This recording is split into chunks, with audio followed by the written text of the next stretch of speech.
Hello students, आप सबका एक बार फिर स्वागत है। आज देखिए मैं शुरुआत करूंगा क्रमचय एवं संचय यानी चैप्टर 7 जो है उसकी प्रश्नावली 7.1, जो कि मैंने आपको देखिए इसका बेसिक कॉन्सेप्ट इससे पिछले वीडियो में बताया था। चलिए मैं आज इसके क्वेश्चंस की शुरुआत करता हूं। इसमें देखिए पहला क्वेश्चन आपको दिया है अंक 1, 2, 3, 4 और 5। चलिए मैं यहां लिख देता हूं अंक 1, 2, 3, 4, 5। इन अंकों से 3 अंकों की कितनी संख्याएं बनाई जा सकती हैं अगर पुनरावृत्ति की अनुमति है और पुनरावृत्ति की अनुमति नहीं है। इन्हीं अंकों से 3 अंकों वाली कितनी संख्याएं बनाई जा सकती हैं। तो चलिए मैं इसका पहला पार्ट, यदि पुनरावृत्ति नहीं है, इसका मतलब देखिए ये होता है कोई भी अंक रिपीट नहीं होना चाहिए, यानी कोई भी अंक दोहराया नहीं जाएगा। यदि पुनरावृत्ति नहीं है तब 3 अंकीय, 3 अंकीय का मतलब देखिए 3 अंकों वाली संख्याएं, 3 अंकीय संख्याएं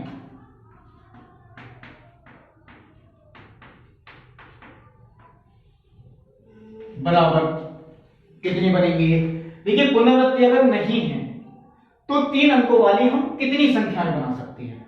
तो चलिए अगर 3 अंकों की अगर संख्या है तो इसके लिए मैंने यहां पे देखिए 3 आपके सामने खाने बनाए।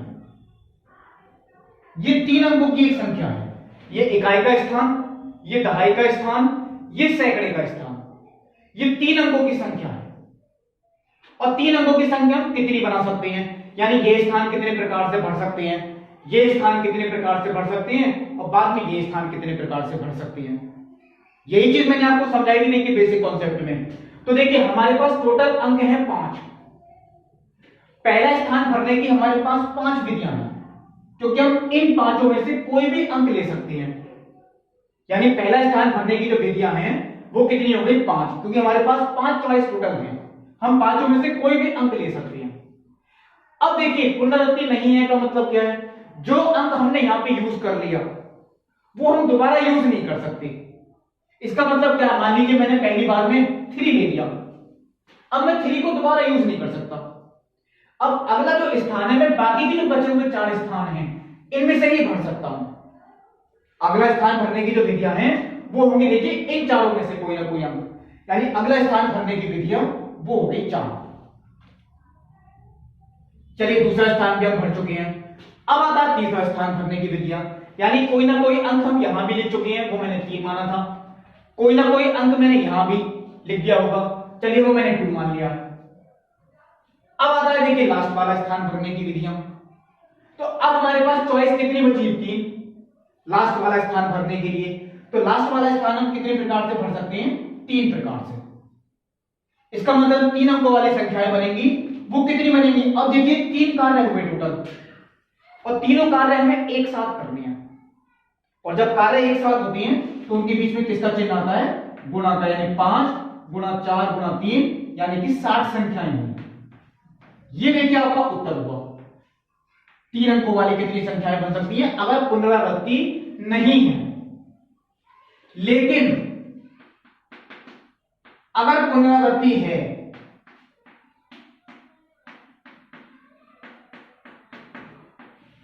यदि पुनरावृत्ति है, यानी कोई भी अंक कितनी भी बार रिपीट हो सकता है, यदि पुनरावृत्ति है तब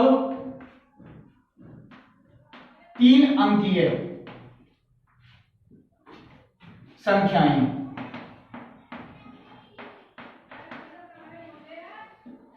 अब क्या आंसर, देखिए उत्तर हमें निकालना 3 अंकों वाली संख्याओं के लिए ही है, लेकिन केवल डिफरेंस ये होगा अब की बार कोई भी अंक कितनी भी बार रिपीट हो सकता है। चलिए इसका देखते हैं, पहला स्थान भरने की विधियां, चलिए मैंने यहां पे लिख दिया है, वो तो 5 विधियां हैं, क्योंकि हम 5 में से कोई भी अंक लिख सकते हैं। अब जो अंक मैंने देखिए यहां यूज किया है वो दोबारा भी आ सकता है, क्योंकि अब की बार तो पुनरावृत्ति है, कोई भी अंक कितनी भी बार आ सकता है। इसका मतलब है अगला स्थान भरने की विधियां वो पांचों में से कोई भी आ सकता है अभी, यानी अगला स्थान भरने की विधियां वो भी 5 ही हैं। और फिर तीसरा स्थान भरने की विधियां, वहां भी कोई भी अंक आ सकता है, क्योंकि देखिए कोई भी अंक कितनी भी बार रिपीट हो सकता है। इसका मतलब आखिरी जो स्थान है वो भरने की विधियां भी कितनी है, 5। इसका मतलब क्या हुआ, जो कुल संख्याएं बनेंगी 5 गुणा 5 गुणा 5 यानी कि 125। ये हुआ देखिए दूसरा। यानी अगर पुनरावृत्ति नहीं है तो 3 अंकों की संख्याएं वो बनेंगी 60, और अगर पुनरावृत्ति है तो 3 अंकों की संख्याएं वो बनेंगी 125। ये हुआ देखिए पहला क्वेश्चन, बहुत सिंपल था। देखिए इतनी प्रॉब्लम क्वेश्चन में नहीं पड़ेगी। अब देखिए सम संख्याओं का देखिए क्वेश्चन भी आता है इसी तरीके से, जैसे दूसरा क्वेश्चन आपको दिया है। दूसरा क्वेश्चन देखिए लिखा है अंकों 1 2 3 4 5 और 6 इन अंकों को लेकर कितनी 3 अंकीय सम संख्याएं बनाई जा सकती हैं यदि पुनरावृत्ति होती है। अब की बार देखिए हमें देखना है सम संख्याएं कितनी बन सकती हैं यदि पुनरावृत्ति है। चलिए मैं लिखता हूं, मैं इसके 2 पार्ट इसलिए लिख रहा हूं क्योंकि पुनरावृत्ति नहीं है तो भी मैं आपको करके दिखाऊंगा। चलिए पहले लिखता हूं यदि, क्योंकि जो बुक में दिया हुआ है यदि पुनरावृत्ति है तब 3 अंकीय संख्याएं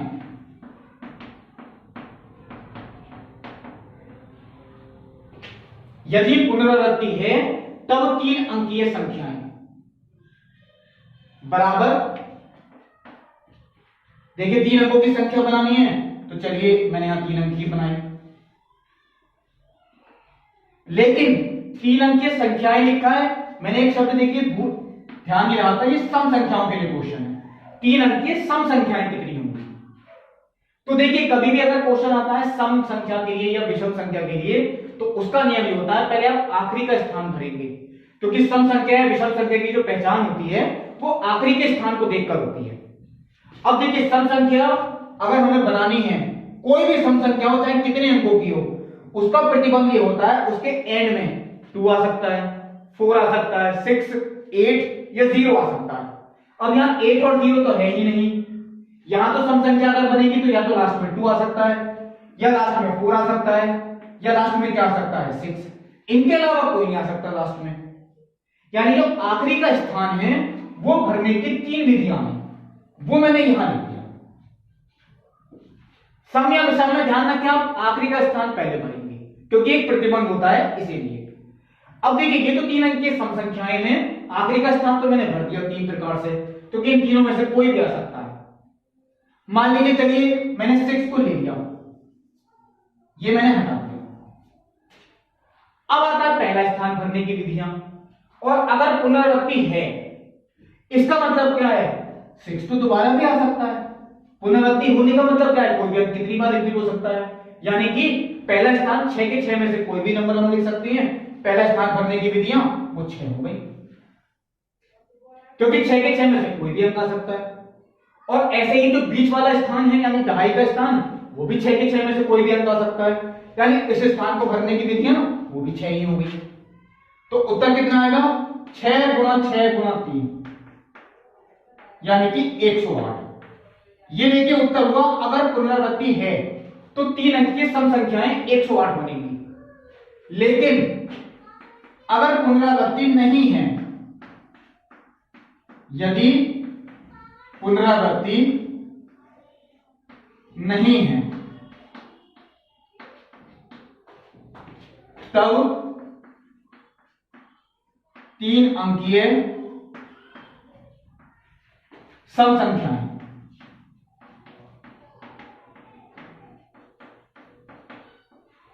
बराबर, देखिए पार्ट पे अपनी तरफ से भी करा रहा हूं इसीलिए, यदि पुनरावृत्ति नहीं है तो 3 अंकों की सम संख्याएं कितनी होंगी ये भी हमें निकालना है। चलिए देखते हैं सम संख्याएं हैं तो देखिए पहले लास्ट वाला स्थान ही भरा जाएगा। 2 4 या 6 इन तीनों में से कोई भी अंक यहां पर आ सकता है, यानी आखिरी का जो स्थान भरने की विधियां हैं वो है देखिए 3 विधियां। कोई डाउट नहीं था इसमें, पहले भी यही था, अब भी यही है। अब आता है पहला स्थान भरने की विधियां। अब देखिए पुनरावृत्ति नहीं का मतलब है जो हम एक बार लिख चुके वो दोबारा यूज नहीं हो सकता। मान लीजिए मैंने आखिरी में 6 यूज कर दिया, अब मैं 6 को दोबारा यूज नहीं कर सकता। अब हमारे पास अंक कितने बचे? 5। इन पांचों में से कोई भी आ सकता है यहां पर, यानी पहले स्थान को भरने की विधियां हो गई 5। यानी एक अंक मैंने यहां पे यूज कर लिया। कौन सा किया है? चलिए वो मैंने 3 यूज कर लिया। अब अंक हमारे पास कितने बचे? 4। तो अगला स्थान भरने की कितनी विधियां हैं? 4। यानी जो उत्तर आएगा 5 गुणा 4 गुणा 3, क्योंकि तीनों कार्य देखिए एक साथ हो रहे हैं, उनके बीच में किसका चिन्ह होगा? गुणा का। यानी ऐसी संख्याएं जो बनेंगी वो बनेंगी 60।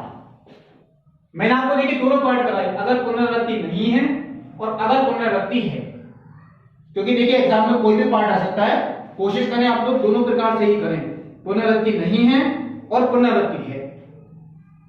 अब देखिए जैसे तीसरा क्वेश्चन है, अंग्रेजी वर्णमाला के प्रथम 10 अक्षरों से कितने 4 अक्षर के कोड बनाए जा सकते हैं यदि किसी भी अक्षर की पुनरावृत्ति नहीं की जा सकती है? अंग्रेजी वर्णमाला के 10 अक्षर, उनसे 4 अक्षरों के कितने कोड बनाए जा सकते हैं? चलिए आपको मैं इसके दोनों ही पार्ट करूंगा। इन्होंने लिखा है देखिए पुनरावृत्ति नहीं की जा सकती है, लेकिन मैं कहता हूं अगर यह भी पार्ट आता है कि पुनरावृत्ति हो सकती है तो भी इसका आंसर आएगा कुछ ना कुछ। चलिए वो देखते हैं किस तरीके से करना है। अंग्रेजी वर्णमाला के 10 अक्षर, ये नहीं दिया देखिए कौन से हैं, वो कोई से भी 10 हो सकते हैं, उसकी देखिए जरूरत नहीं थी, उससे कोई फर्क नहीं पड़ेगा।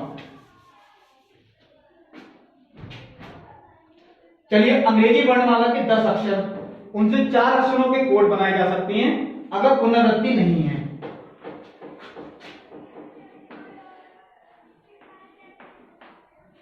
ये है देखिए हमारे पास 10 अक्षर, और कोड जो बनाना है वो बनाना है 4 अक्षरों का कोड। मैं इस तरह से लिख देता हूं 4 का कोड। पहला पार्ट, यदि पुनरावृत्ति नहीं है, यानी कोई भी लेटर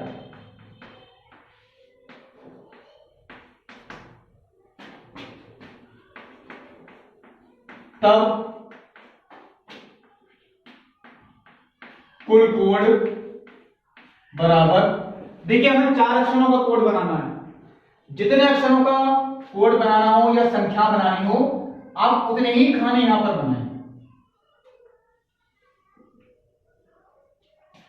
4 अक्षरों का कोड बनाना है, 4 खाने मैंने बनाए। अब टोटल अक्षर हमारे पास 10 हैं अंग्रेजी के। 4 अक्षरों का अगर हमें कोड बनाना है तो पहला नंबर देखिए हम 10 में से कोई भी ले सकते हैं, 10 में से कोई भी नंबर आ सकता है, ये पहले अक्षर का कोड होगा। यानी पहले स्थान भरने की जो विधियां हुई वो हो गई 10। अब 10 अक्षरों में से जो भी अक्षर मैंने यहां पे यूज कर लिया उसे हम दोबारा तो यूज नहीं कर सकते क्योंकि पुनरावृत्ति नहीं है। तो जो अगला कोड होगा यानी अगला स्थान भरने की विधियां वो होंगी 9, क्योंकि हमारे पास 9 अक्षर बचे थे। अब देखिए 2 अक्षर हम यूज कर चुके, टोटल अक्षर कितने थे? 10। अक्षर हमारे पास कितने बचे? 8। इस स्थान को भरने की विधियां हमारे पास कितनी बची थी? 8। 3 अक्षर यूज कर चुके हम, टोटल अक्षर कितने थे? 10। बचे कितने? 7। तो अगला स्थान भरने की जो विधियां हैं वो कितनी विधियां बची? 7। यानी कि इसके जो कोडों की संख्या आएगी 10 गुणा 9 गुणा 8 गुणा 7, यानी कि 5040। यह आता है देखिए कुल कोड अगर पुनरावृत्ति नहीं है, लेकिन यदि पुनरावृत्ति है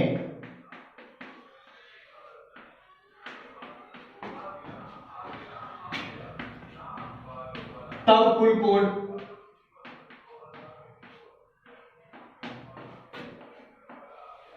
4 अक्षरों का ही कोड। लेकिन देखिए आंसर डिफरेंट होगा क्योंकि आपकी बात पुनरावृत्ति अलाउ है, यानी कोई भी लेटर कितनी भी बार रिपीट हो सकता है। अब कितने बनेंगे चलिए देखते हैं। पहला स्थान भरने की विधियां वो 10 हैं, क्योंकि यहां 10 में से कोई भी लेटर हम ले सकते हैं। अब जो लेटर हम ले चुके इसका मतलब ये नहीं है हम दोबारा यूज नहीं कर सकते, अगर पुनरावृत्ति है तो हम दोबारा भी यूज कर सकते हैं। यानी अगला स्थान भी हम 10 में से किसी लेटर से भर सकते हैं। इससे अगला स्थान भी हम 10 में से किसी लेटर से भर सकते हैं, और लास्ट वाला स्थान भी हम 10 में से किसी लेटर से भर सकते हैं। यानी अब की बार जो कोड बनेंगे 10 गुणा 10 गुणा 10 गुणा 10, यानी कि 10,000। ये हुआ देखिए आंसर। अगर पुनरावृत्ति है तो कुल कोडों की संख्या 10,000, और अगर पुनरावृत्ति नहीं है तो कुल कोडों की संख्या 5040। चलिए ये क्वेश्चन भी हुआ कंप्लीट। अब देखते हैं देखिए चौथा क्वेश्चन, बहुत अच्छा क्वेश्चन है ये भी। देखिए 0 से 9 तक के अंकों का प्रयोग करके, देखो उन्होंने 0 से 9 तक लिखा है। चलिए मैं यहां सारे ही लिख देता हूं इस तरीके से।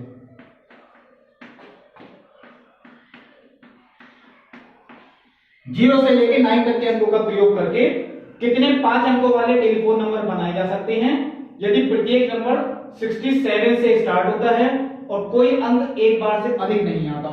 कोई अंक एक बार से अधिक नहीं आना, इसका मतलब यह है रिपीटिशन नॉट अलाउड, यानी कि पुनरावृत्ति नहीं है।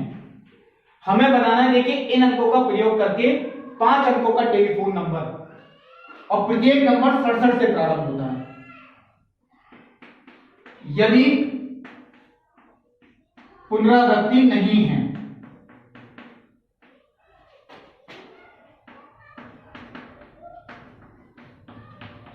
तब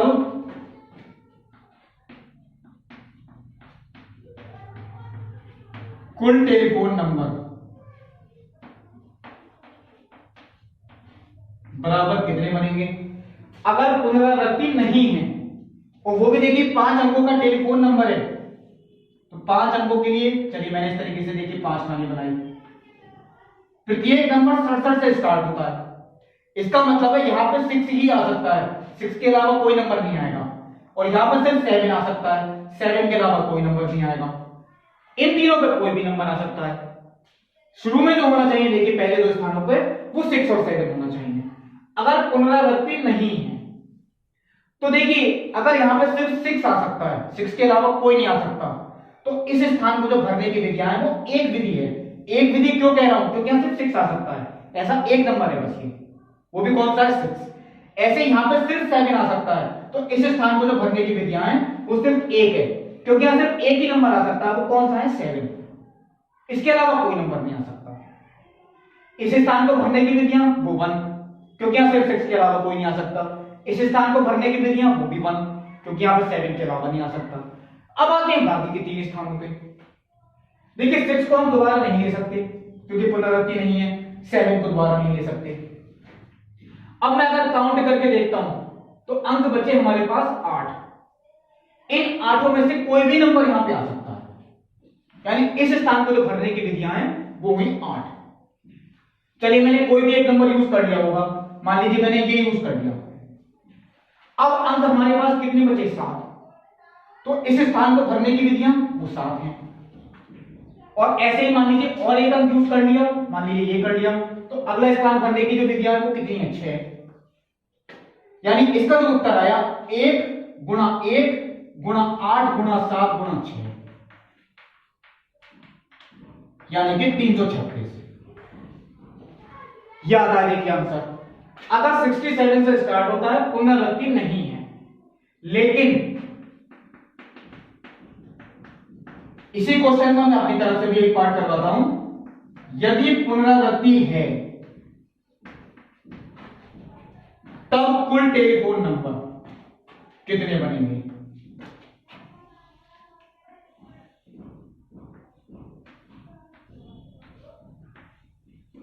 सिक्सटी 67 से स्टार्ट। यहां भी देखिए कोई नियम, पहला स्थान हम एक ही विधि से भर सकते हैं क्योंकि 6 के अलावा कोई नंबर नहीं आ सकता। दूसरा स्थान वो भी एक ही विधि से भरा जाएगा क्योंकि 7 के अलावा कोई नंबर नहीं आ सकता। अब आते हैं बाकी के 3 स्थान। अगर पुनरावृत्ति है इसका मतलब कोई भी अंक कितनी भी बार आ सकता है। अब की बात देखिए कोई बाउंडेशन नहीं है, कोई भी अंक कितनी भी बार आ सकता है, यानी इस स्थान को हम 10 में से किसी से भी लिख सकते हैं। यानी इस स्थान को भरने की विधियां वो हो गई 10। अगला स्थान किसी से भी भरा जा सकता है, वो भी 10 हो गई विधियां, और उससे अगला स्थान वो भी किसी से भरा जा सकता है। यानी कि 1 गुणा 1 गुणा 10 गुणा 10 गुणा 10, यानी कि नंबरों की संख्या वो हो गई 1000। ऐसे 1000 नंबर बनेंगे 5 अंकों वाले, अगर पुनरावृत्ति है और वो 67 से स्टार्ट होते हैं, और अगर वो 67 से स्टार्ट नहीं हो रहे तो अंक बनेंगे 336, यानी टेलीफोन नंबर जो बनेंगे वो कितने बनेंगे 336। ये देखिए क्वेश्चन नंबर 4 भी हुआ। चलिए अगला क्वेश्चन देखते हैं वो किस तरीके से होगा। यदि एक सिक्का 3 बार उछाला जाता है और परिणाम अंकित कर लिए जाते हैं तो परिणामों की संख्या क्या है। एक सिक्का देखिए हमने 3 बार उछाला, अब सब लोग जानते हैं कि सिक्के पे केवल 2 ही परिणाम होते हैं, एक तरफ हेड होता है और दूसरी तरफ क्या होता है टेल। ये होता है देखिए सिक्के पे। अगर हम एक सिक्के को देखिए एक बार उछालते हैं तो उसके 2 परिणाम हैं, क्योंकि उस पर हेड भी आ सकता है और टेल भी आ सकता है। अगर हम सिक्के को देखिए एक बार उछालते हैं तो उसके 2 परिणाम संभव है, हेड या टेल। अब देखिए इन्होंने सिक्के को कितनी बार उछाला, 3 बार। तो चलिए मैं लिखता हूं 3 बार सिक्का उछालने पर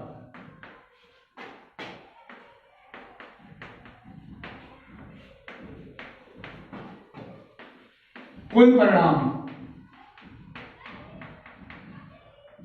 बराबर, देखिए पहली बार हेड भी आ सकता है टेल भी आ सकता है। सिक्का हमने देखिए कितनी बार उछाला, 3 बार। तो मैं चलिए यहां पे देखिए 3 खाने ही बनाऊंगा। पहली बार में देखिए कोई भी संभावना हो सकती है, हेड भी आ सकता है टेल भी आ सकता है, यानी कि पहली बार उछालने पे 2 संभावनाएं हैं। दूसरी बार फिर जब हमने सिक्का उछाला फिर भी कुछ भी आ सकता है, हेड भी आ सकता है टेल भी आ सकता है, इसका मतलब ये भी 2 संभावनाएं हैं। और जब तीसरी बार सिक्का उछाला तो भी 2 संभावनाएं, क्योंकि हेड भी आ सकता है या टेल भी आ सकता है, यानी कि जो कुल परिणामों की संख्या हुई वो होगी 8। अब आप लोग यही सोचेंगे कि किस तरीके के परिणाम है 8, वो मैं आपको देखिए एक बार लिख के दिखाता हूं। हो सकता है देखिए तीनों बार उस पर हेड आए, पहली बार भी हेड, दूसरी बार भी हेड, तीसरी बार भी हेड, एक परिणाम माना जाएगा ये पूरा। हो सकता है देखिए पहली दोनों बार हेड आए, तीसरी बार टेल आए, ये दूसरा परिणाम हो गया। या हो सकता है पहली बार हेड आए, दूसरी बार टेल आए, तीसरी बार हेड आए, ये तीसरा परिणाम। सब डिफरेंट है देखिए, कोई रिपीट नहीं होना चाहिए। या हो सकता है पहली बार टेल आए, बाकी दोनों बार हेड आ जाए, ये देखिए चौथा परिणाम हो गया। अब देखते हैं आगे क्या संभावनाएं हैं। हो सकता है पहली बार हेड आए, बाकी की दोनों बार टेल आ जाए, इस तरीके से। हो सकता है देखिए पहली बार टेल, हेड, टेल, या ऐसा भी देखिए हो सकता है टेल, टेल और हेड, या लास्ट में ऐसा भी हो सकता है देखिए तीनों बार टेल आ जाए। अब आप देख लीजिए टोटल परिणामों की संख्या वो होगी 8। ये तीनों बार हेड आता है, इसमें देखिए 2 बार हेड आता है, इनमें 1 बार हेड आता है और उसमें 1 बार भी हेड नहीं आ रहा। ये हो गया देखिए 8 परिणाम। आपसे लिखने के लिए नहीं आएगा कभी, अगर शायद ये लिखने की जरूरत पड़ेगी तो प्रायिकता वाले टॉपिक में आपको पड़ेगी, मैंने आपको देखिए अभी बता दिया। अब देखिए मैं इसी में एक बार और बताता हूं, 3 बार सिक्का उछाला तो 2 गुणा 2 गुणा 2 यानी 2 की पावर 3। लेकिन अगर आपसे ये पूछते हैं कि सिक्के को अगर हम n बार उछालते हैं, n बार सिक्का उछालने पर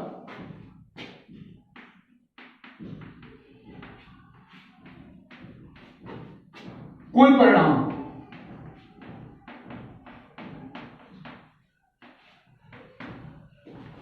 तो देखिए पहली बार उछालते हैं 2 संभावनाएं, दूसरी बार उछालते हैं 2 संभावनाएं, तीसरी बार उछालते हैं 2 संभावनाएं, चौथी बार उछालते हैं वो भी 2 संभावनाएं, और लास्ट में जो nवीं बार उछालते हैं तो भी 2 संभावनाएं।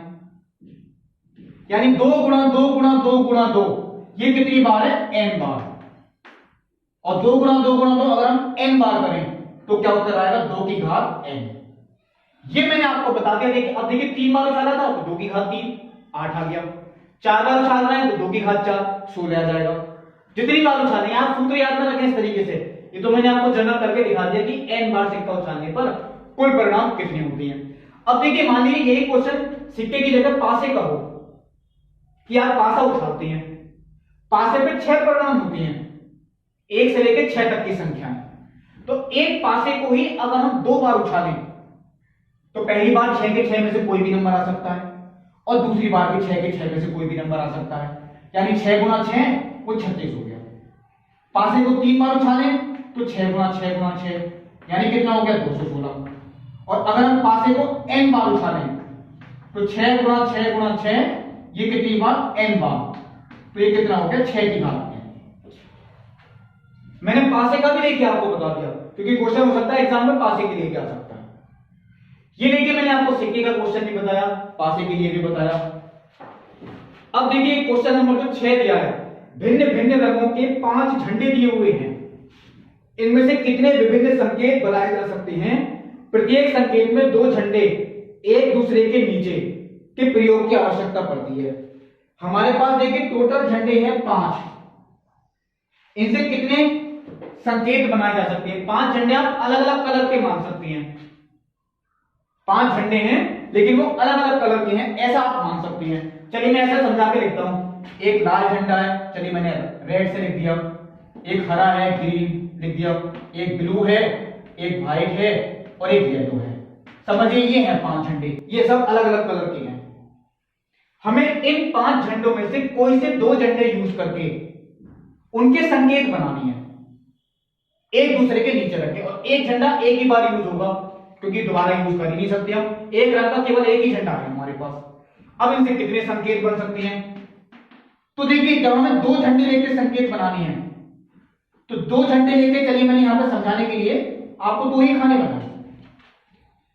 पहला झंडा हम 5 रंगों में से किसी भी एक रंग का ले सकते हैं, यानी पहला झंडा लेने की जो विधियां हैं वो हो गई 5, क्योंकि 5 में से किसी भी एक कलर का ले सकते हैं।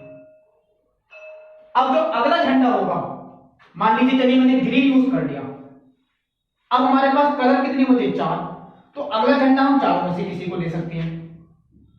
तो संकेतों की संख्या कितनी हो गई? 5 गुना 4, यानी टोटल जो संकेत बनेंगे वो बनेंगे 20 संकेत, 2 झंडों का प्रयोग करके। अगर यही कहते 3 झंडों का प्रयोग करके तो 5 गुना 4 गुना 3 यानी कि 60। यही थे देखिए क्वेश्चन जो आपके पहले प्रश्नावली में थे। बहुत अच्छे क्वेश्चन थे, बहुत सिंपल हैं। आप लोग इसके एग्जाम्पल्स भी पहले खुद करें, क्योंकि एग्जाम्पल भी देखिए ऐसा नहीं है एग्जाम्पल नहीं आते क्वेश्चंस पेपर में, एग्जाम्पल भी आते हैं।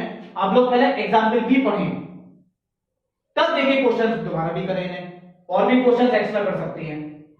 तो ये देखिए जो पहले एक्सरसाइज थी यानी कि 7.1 ये थी गणना की गणन सिद्धांत पर आधारित, जो कि सिंपल है काफी। अब जो अगली प्रश्नावली होगी यानी कि 7.2 वो होगी देखिए फैक्टोरियल के क्वेश्चंस पर आधारित, वो मैं आपको अगली वीडियो में बताऊंगा। तब तक के लिए नमस्कार।